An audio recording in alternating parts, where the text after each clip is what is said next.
Kain tayo ng tanghalian.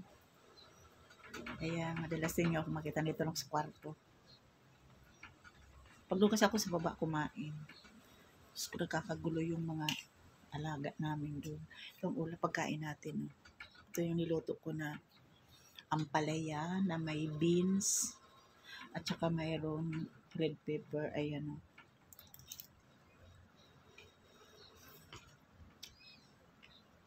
Sarap. Tapos maraming hinimay na chicken at saka atay. Thank you so much, Lord.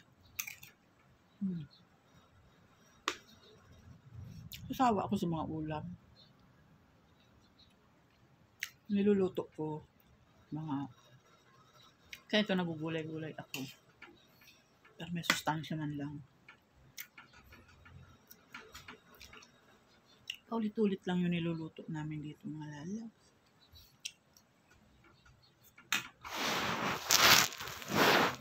Chicken, pork, isda.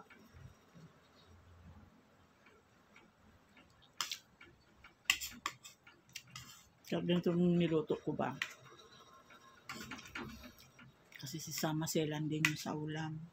Pag mga isda-isda. Hindi man nagko-comment yun na ayaw niya. Kaya lang nagpapadeliver.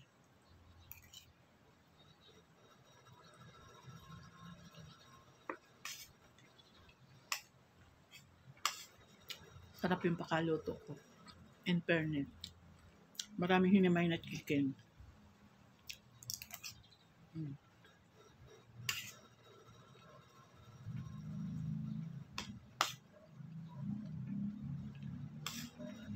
Pag nagluto naman ako ng, like kahapon niluto ko adobong kangkong. Gusto ko adobong kangkong. Magagata ako ng tulingan. Ni-snap nila.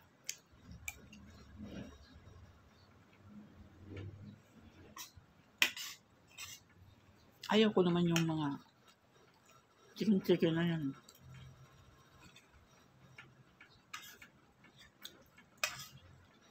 Pero kailangan ko lutuin kasi yun mga kinakain nila.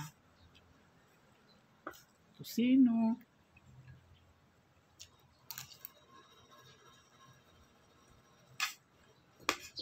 Nagpahinga lang ako sa tahi.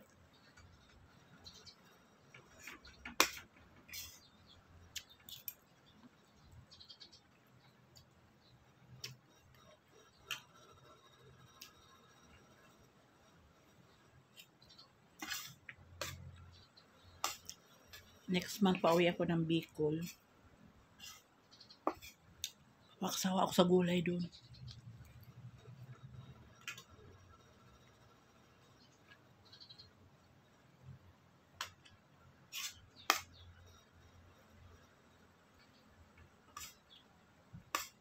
Minsan nangunguha lang ako sa mga gilid-gilid ba. Gabi, ganyan, talbos ng kamote.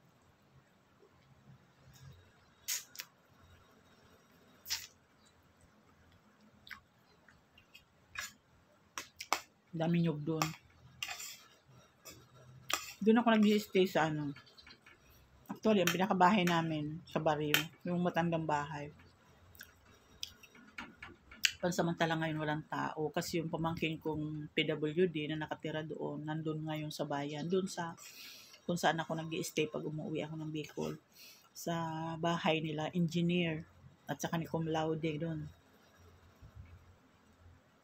Doon ako nag-i-stay.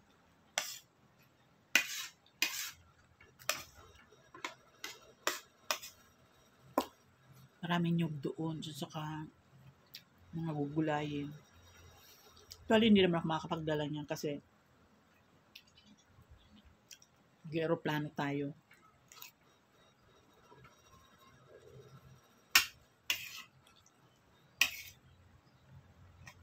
Sarap ng niluto ko.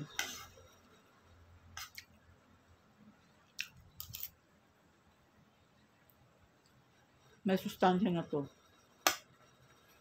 Ang palaya.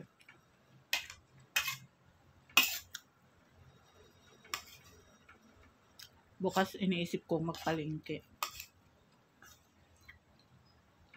Tingnan kung medyo mura ang isda. May stock pa naman akong isda.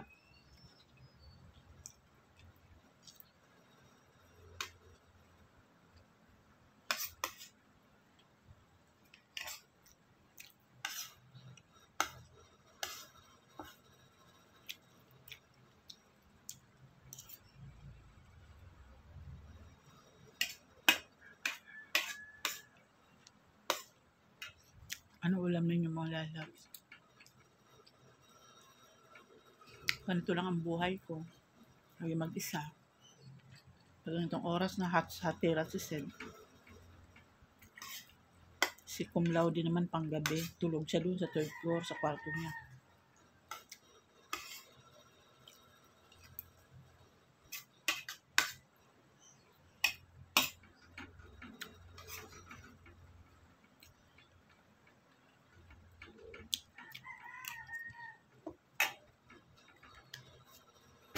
Thank you.